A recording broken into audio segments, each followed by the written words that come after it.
अस्सलाम वालेकुम dear students. Ninth class computer science की आज की इस वीडियो में हम बात करेंगे नाइन्थ क्लास कंप्यूटर साइंस के चैप्टर नंबर 10 की एक्सरसाइज की।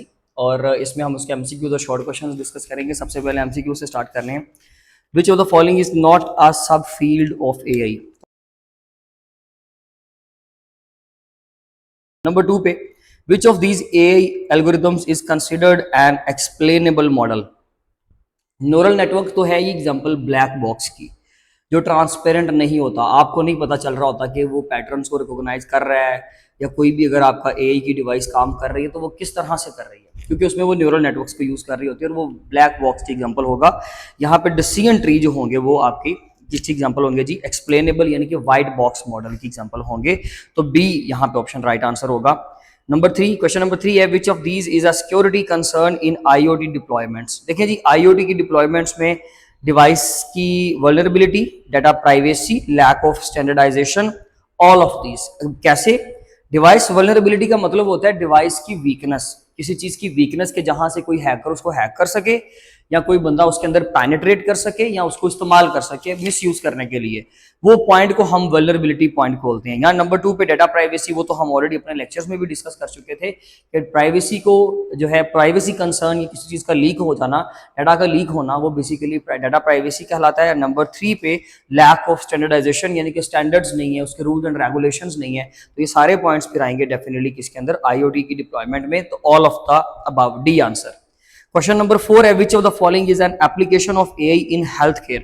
पर्सनलाइज्ड ड्रग डेवलपमेंट, यानी कि हर बंदे को उसका स्पेसिफिक, उसके मुताबिक हम लोग उसको जो है वो डेवलप करके देंगे, उसकी मेडिकेशन का जो पैटर्न होगा। नंबर 2 पे automated diagnosis, remote patient monitoring, remotely आप उसको मॉनिटर भी कर रहे हो, फिर ऑटोमेटिकली आप उसको डायग्नोस भी कर रहे हो।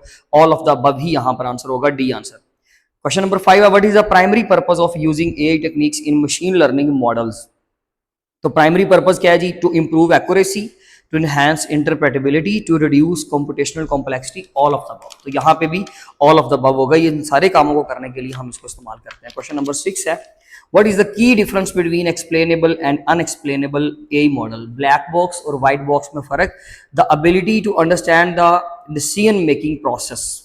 देखें, दोनों की एबिलिटी जो है ना वो डिसीजन मेकिंग करने की, वो एक तो डिफरेंट है, उनका प्रोसेस डिफरेंट है। क्योंकि नंबर 1 पे तो है the complexity of the model, number option C पे है the performance of the model, the training data use. No, इनके ऊपर नहीं। बेसिकली वो डिसीजन मेकिंग की जो स्ट्रैटेजी होती है वो डिफरेंट होती है। एक में वो ट्रांसपेरेंट होती है, एक में ट्रांसपेरेंट नहीं होती। इसमें जैसे हम डिसीजन टेबल यूज करते हैं, तो डिसीजन टेबल के अंदर हमें हर चीज उसका कंप्लीट फ्लो नजर आ रहा था। हम पॉइंट नंबर 1 से मूव किया, फिर 2 पर आए, या 3 पर चले गए, फिर 3 से हम 2 से हम 4 पर आए, तो उसका सारा फ्लो हमें नजर आ रहा होता है। ठीक है। जबकि ब्लैक बॉक्स में, न्यूरल नेटवर्क्स में ये होता है कि हमारे पास नंबर ऑफ नोड्स होते हैं, उन नोड से हम आगे किसी नोड के ऊपर ट्रैवल करते हैं, और फिर वो नोड से दोबारा से फर्दर आगे डिसीजन मेकिंग की जाती है। इस तरीके से हमें इन नोड्स का अंदाजा नहीं होता।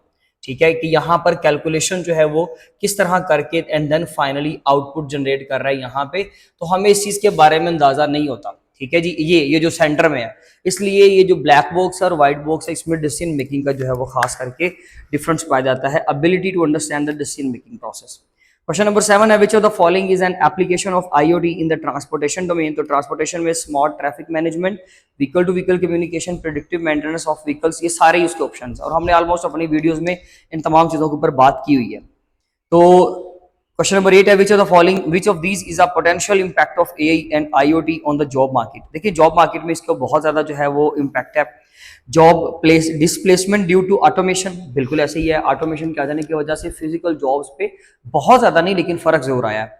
Increased demand for specialised skills, definitely specialised skill चाहिए। एक आम बंदा जिसका जो काम कंप्यूटर भी कर सकेगा, तो वही इंसान अगर ह्यूमन बीइंग भी कर रहा है तो फिर उसका कोई फर्क तो ना हुआ, कोई फायदा तो ना हुआ। इसलिए हमें तो स्पेशलाइज्ड स्किल चाहिए। इसके अलावा in transformation of job roles and responsibilities, definitely ये ट्रांसफॉर्मेशन भी हमें देखने को मिली है। तो ऑल ऑफ द अबव यहाँ पर डी आंसर है, क्योंकि तीनों ऑप्शन ही आपके राइट आंसर हैं। क्वेश्चन नंबर 9 है व्हाट इज द की कंसर्न एसोसिएटेड विद एल्गोरिथमिक बाइस in AI powered decision making process? Lack of transparency, perpetuation of existing societal biases, reduce accuracy of the model। Algorithmic biases में होता ही ये है कि transparency जो है वो लैक कर जाती है, हम लोग अनफेयर डाटा जब कंप्यूटर को प्रोवाइड करते हैं एक मॉडल को ट्रेन करने के लिए, तो फिर वो अनफेयर जजमेंट्स या अनफेयर डिसीजंस करता है, जिसकी वजह से जो है हम उसको एल्गोरिथमिक बाइस बोलते हैं। तो यहाँ पर वो की कंसर्न सारे ही हैं, इसलिए ऑल ऑफ द अबव, यहाँ पर भी डी आंसर होगा। क्वेश्चन नंबर 10 है, which of the following is an ethical principal that should be considered in the development and deployment of AI and technology and IoT technologies. देखिए जी, ethical principal कौन कौन से हैं? ट्रांसपेरेंसी एंड अकाउंटेबिलिटी होनी चाहिए। Accountability यानी कि रिस्पॉन्सिबिलिटी आप समझ लीजिए, किसी चीज को करने का जो टारगेट होता है। क्वेश्चन बी ऑप्शन है, respect for privacy and data rights, दोनों ही आंसर ठीक है। Fairness and non discrimination, third भी ठीक है। फेयरनेस होनी चाहिए, कोई डिस्क्रिमिनेशन नहीं होना चाहिए, कोई फर्क नहीं होना चाहिए किसी के दरमियान में, मैन एंड फीमेल में, यानी कि मैन एंड वुमेन में आप फर्क नहीं करोगे। इसके अलावा आप किसी रिच और पुअर फैमिली में आप डिफरेंस नहीं करोगे, आप उनके जो भी उनके अकॉर्डिंगली आपने डिसीजंस लेने हैं, प्रेडिक्शंस देनी है, वो फेयर होके करोगे। तो ये तमाम चीजें ही जो बेसिकली है वो यहाँ पर एथिकल प्रिंसिपल्स में आती है, इसलिए यहाँ पर भी आंसर क्या होगा? All of the above, D answer. इसके अलावा शॉर्ट क्वेश्चंस हैं, इन सब के लिए मैंने डिस्क्रिप्शन में पीडीएफ की फाइल ऐड कर दी हुई है, आप वहां से इनके आंसर्स नोट कर सकते हो। ऑलमोस्ट आपको सारे क्वेश्चंस के आंसर मिल जाएंगे, क्योंकि हमने सारे डिस्कस कर लिए हुए।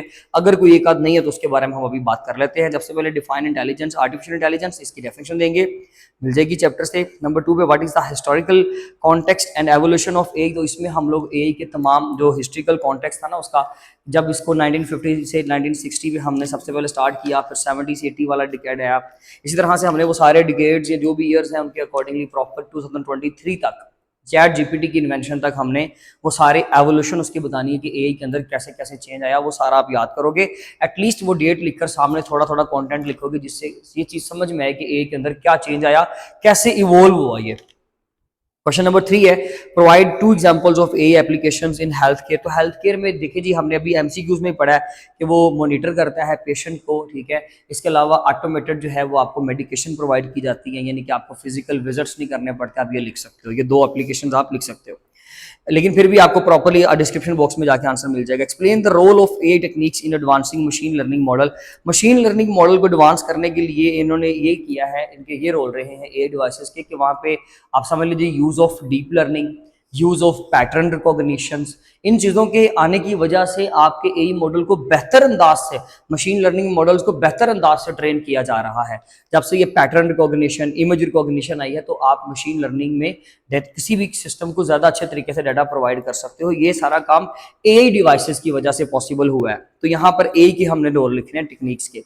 क्वेश्चन नंबर 5 है, define the internet of things. IoT को जस्ट आप एक्सप्लेन करेंगे, यानी कि उसकी डेफिनेशन देंगे, साथ में कौन कौन सी जो है वो आईओटी डिवाइसेस में हम क्या क्या कर सकते हैं, कौन सी चीज़ों की बेहतरी आती है, एक पॉइंट आपने इस तरह का ऐड कर देना है।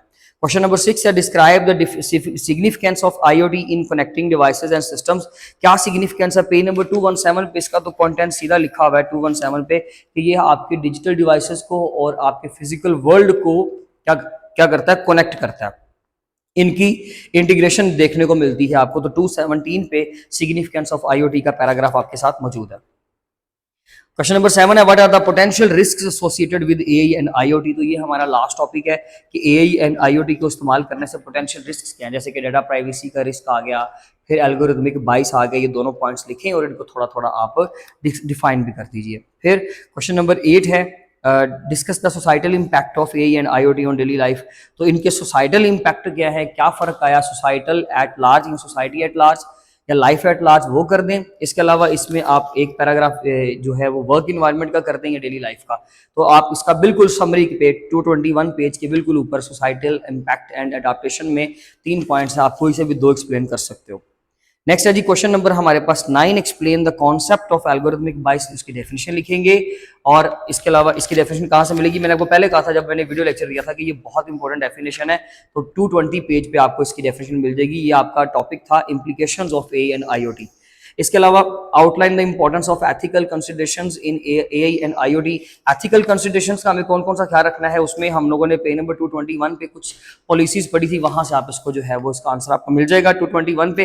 अदरवाइज आप पीडीएफ की फाइल से जाकर देख सकते हो। होप सो कि आपको समझ आ गया होगा। कोई क्वेश्चन होगा तो आप कमेंट सेक्शन के जरिए से पूछ लीजिएगा, अदरवाइज इंशाल्लाह अपनी नेक्स्ट वीडियो में मिलेंगे। अपना ख्याल रखें। Thank you so much.